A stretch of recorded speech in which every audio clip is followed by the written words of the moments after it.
The private room on the 8th floor of Hotel Vermont was set for 12. The candles had been lit for 40 minutes. Eleanor Whitfield sat at the head of the table in her chair, her phone face down on the white cloth. The last message from her brother had come an hour ago. Plattsburgh plant emergency.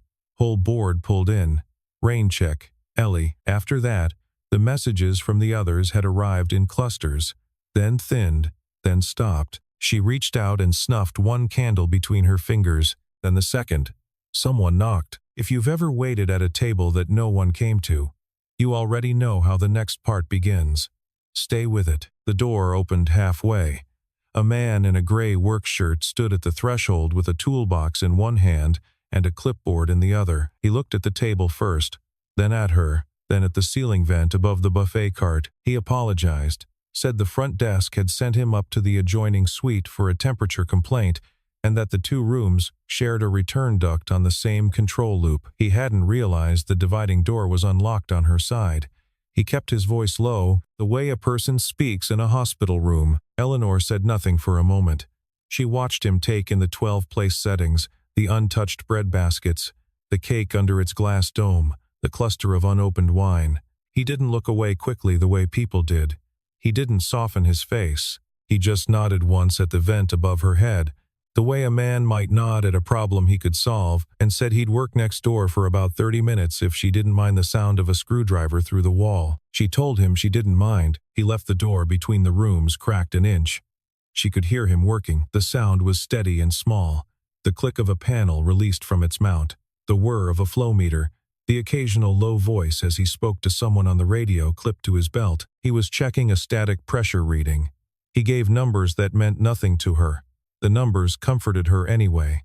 They belonged to a world in which problems had causes and causes had solutions. After 20 minutes, he came back through with a paper cup of warm water from the pantry station and set it on the table near her right hand. He said the room was running dry from the vent fault and that she hadn't had anything in 40 minutes. He said it the way a man states a fact about a building, not a woman. He went back to work. She drank the water in slow, even sips and listened to him put the panel back. When he was done, he closed his toolbox, came through one more time, and said goodnight. He didn't say happy birthday. He didn't look at the cake. He simply pulled the door behind him until it caught. Eleanor sat at the table until the candles burned themselves down into puddles. She drank the last of the water. Then she lifted her phone and called her driver and told him to bring the car around to the side entrance, not the front. She did not want to be carried down the front steps by the doorman tonight. She did not want to be looked at. On the way home, she watched the lights of Burlington slide past the window and did not cry because she had learned 3 years ago that crying in a car solved nothing and ruined her makeup before any of the cameras she still had to face the next morning. She thought about the man with the gray shirt. He had not asked her what was wrong. He had not offered to call anyone. He had given her a cup of water and gone back to work, and somehow that had been the only thing all evening that had not made her feel smaller. She made a note on her phone before she fell asleep. 3 words. Find his name. The next morning, Patricia Cole brought the file at 8. Daniel Hawthorne, 40, subcontractor through Green Mountain Facilities, assigned to Whitfield Tower for the past 8 months.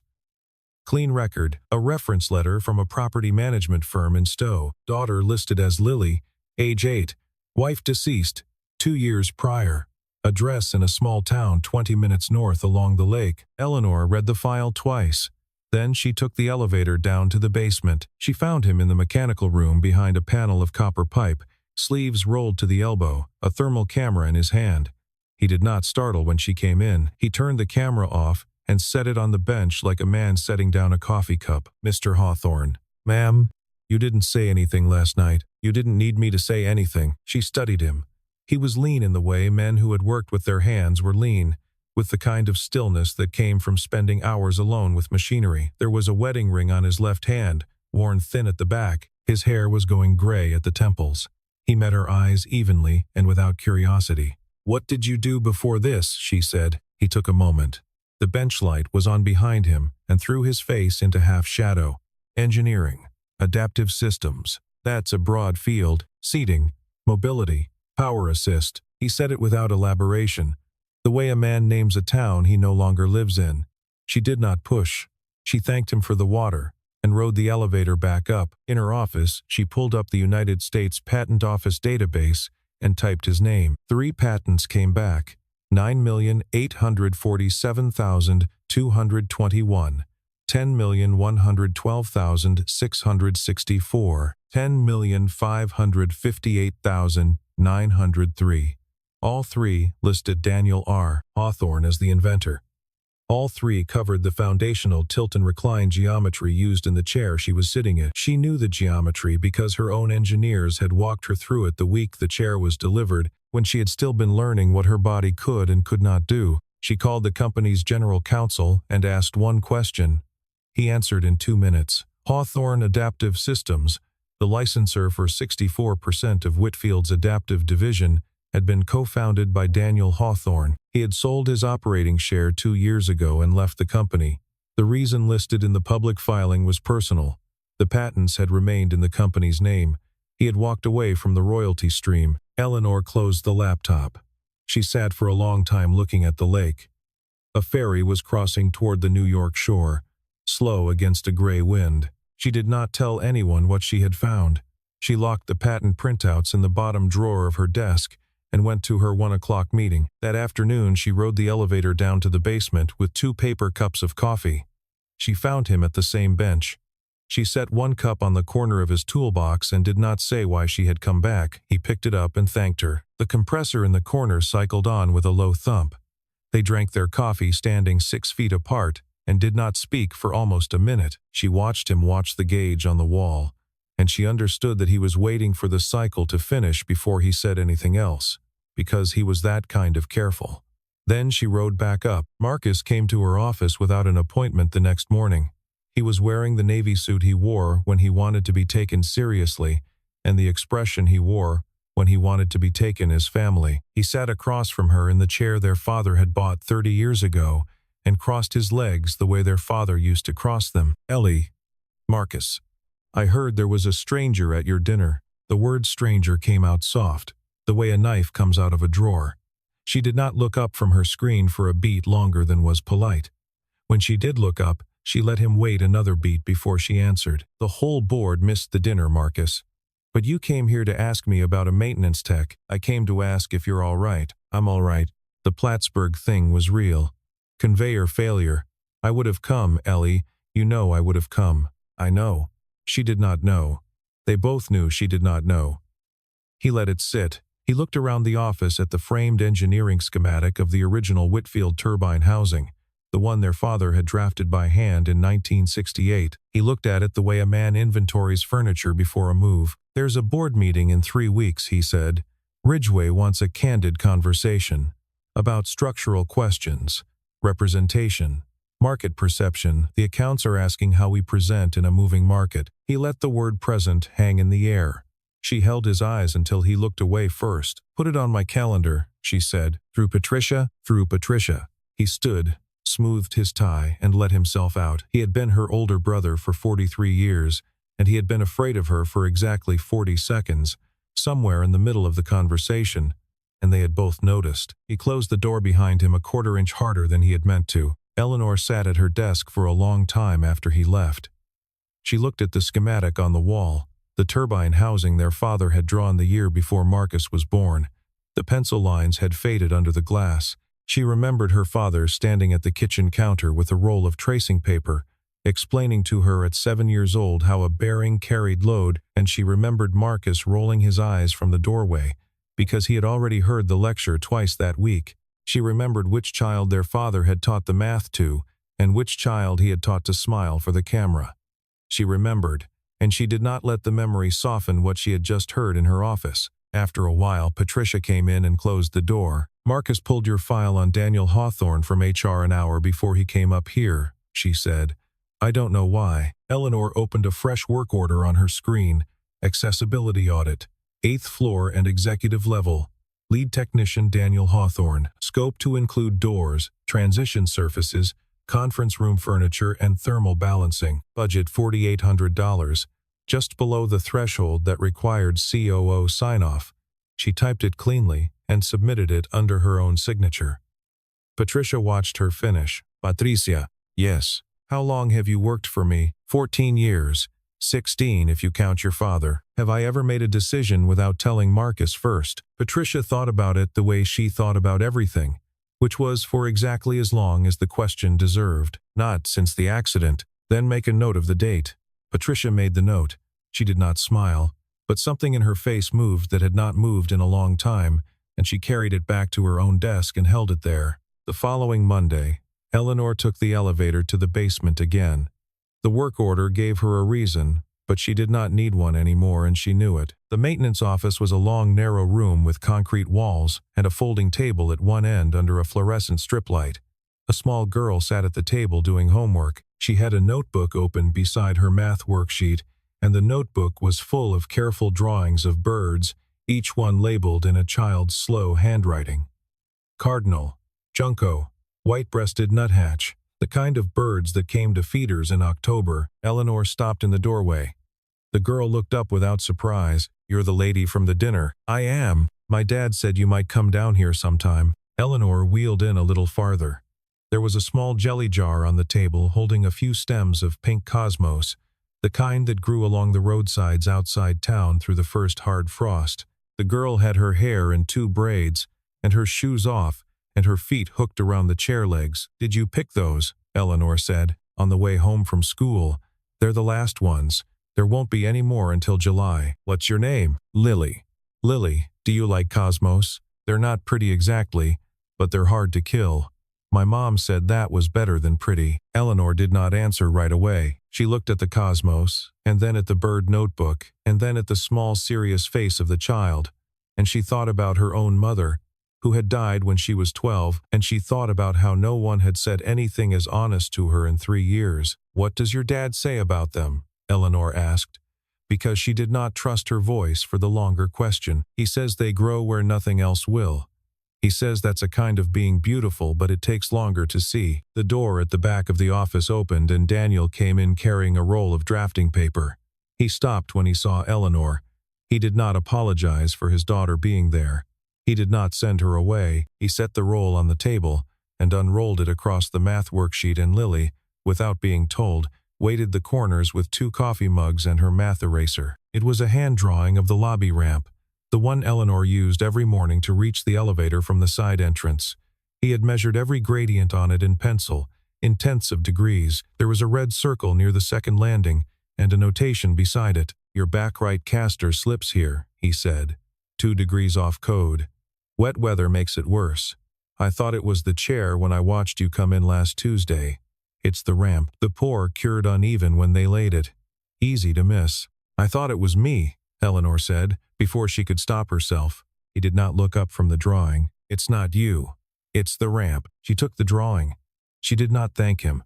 She rolled it up carefully and tucked it against the side of her chair and rode back up to the 8th floor with it across her lap. That night, in her apartment above the lake, she put the drawing flat on the kitchen counter and looked at it for a long time. Then she set the small jelly jar of cosmos Lily had pressed into her hand on the way out next to it. She poured a glass of wine and did not drink it. She sat in the dark and listened to the heater come on and thought about a man who looked at her chair the way other men looked at engines. She did not call her brother back. Over the next 2 weeks, Daniel worked the audit. He did not announce what he was doing. He did not email reports. He fixed things and moved on. The brass round knob on the boardroom door came off and was replaced with a lever handle, the kind a person could open with a closed fist or a wrist. The conference table was lowered by 1.5 inches on hidden adjustable feet she had not known were there.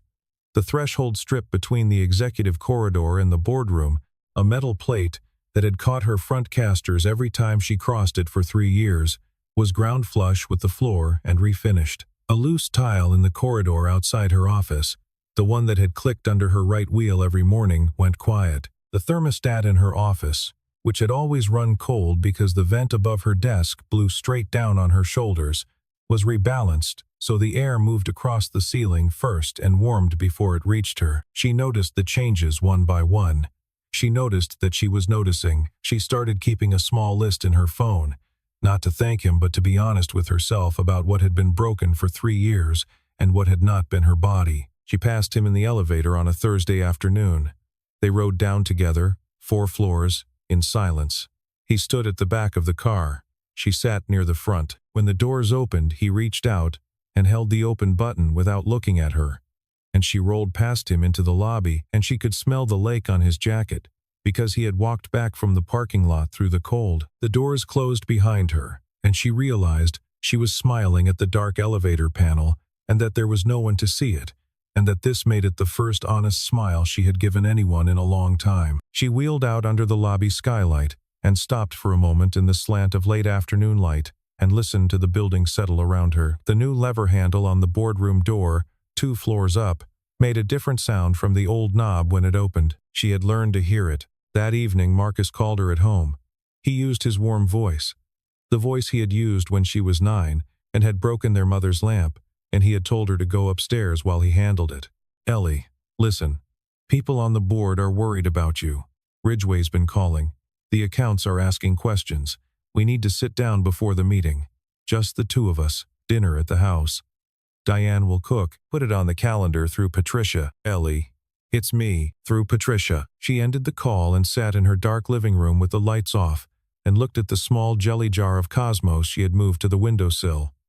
The flowers had dried in place, holding their pink against the cold glass. She thought about how the only person in 3 years who had told her something was broken, and that it was not her, had been a man who fixed buildings for a living. And she thought about how the only person in 3 years who had said her mother's word, beautiful, in a way that did not sound like a lie, had been an 8-year-old in 2 braids. On Monday morning, Patricia came in, closed the door behind her, and turned the lock. She set a manila envelope on the desk. Her hand was steady, but her mouth was not. "I should have given this to you 4 months ago," she said. Eleanor opened the envelope. Inside were printouts of Signal messages, 41 pages.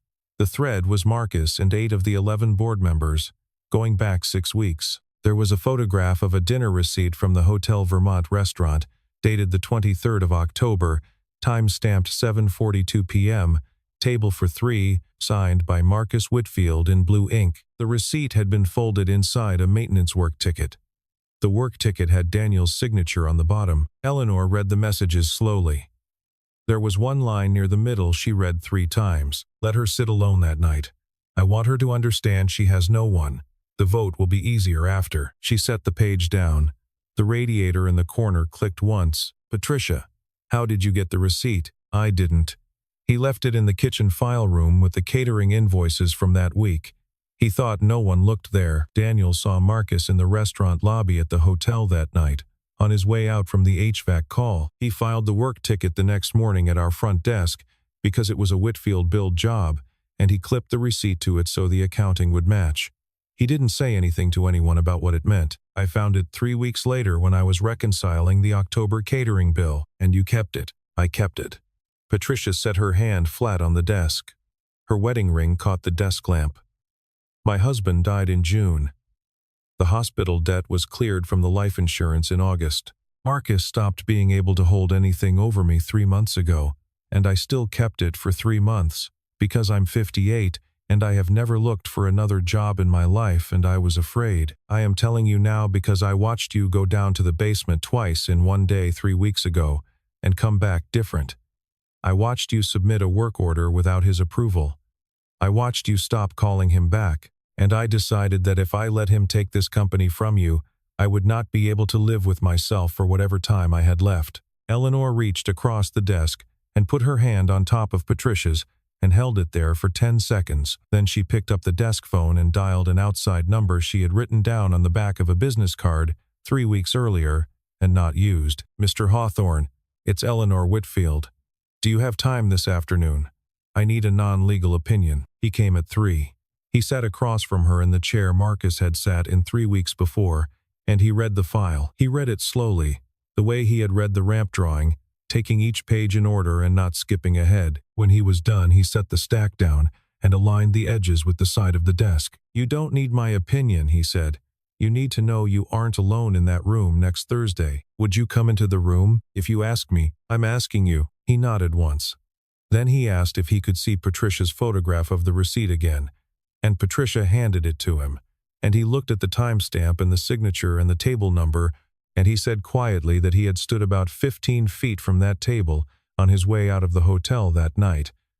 and that Marcus had not looked up from his menu. He had recognized Marcus from the corporate photograph in the lobby of Whitfield Tower. He had not known the woman in the private room upstairs was Marcus's sister until the next morning when Patricia had come down to the maintenance office to ask about the work ticket. The boardroom on Thursday morning held 11 directors and a long oval table polished to the color of dark honey.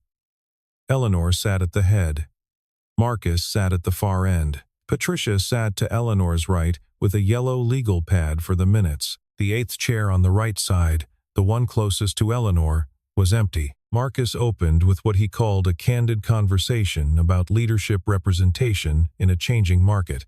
He had 3 printed pages in front of him. He had spoken 3 sentences when the door at the back of the room opened and Daniel walked in. He was wearing his gray work shirt and his work boots.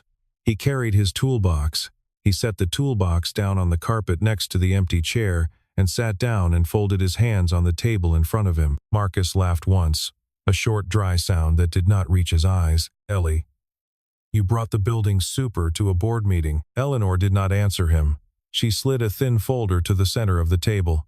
Patricia opened it and began to read in her steady, minute-taking voice. She read the timestamp on the Hotel Vermont restaurant receipt from the 23rd of October at 7:42 p.m. She read the table number. She read the signature. She read the names of the 2 board members who had been seated at that table. The room did not move. Somewhere in the building a phone began to ring and was cut off. Patricia turned the page. She read the line about wanting Eleanor to understand she had no one. She read it once, in the same flat, minute-taking voice she used for motions and seconds and adjournments. The 2 board members at the table looked at their hands.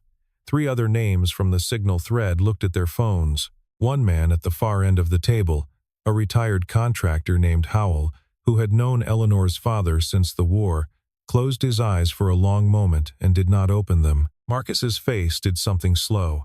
It was not anger. It was the look of a man watching a foundation move in real time and understanding for the first time that the building above him was his own. Daniel spoke for the first time. His voice was level. It was the voice he used about thermostats and ramps. "I'm not here for the licensing contract. I know what I gave up when I sold my share, and I'm not here to walk any of it back. I'm here because on the night of October 23rd, I opened the wrong door in a hotel and found a woman sitting at a table set for 12 people who did not come. I came down through the lobby on my way out, and I saw the man who had told her the board could not be there sitting at dinner 40 feet from her room. I'm not a lawyer. I don't have an opinion about your vote today.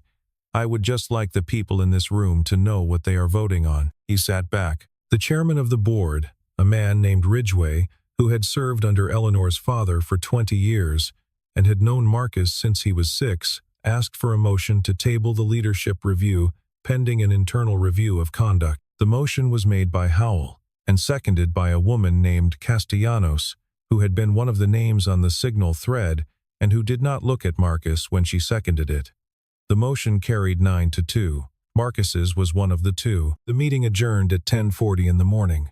The directors filed out one at a time. 2 of them shook Eleanor's hand on the way past her chair. Most did not. Marcus left through the side door. Eleanor and Daniel sat in the boardroom after everyone else had gone.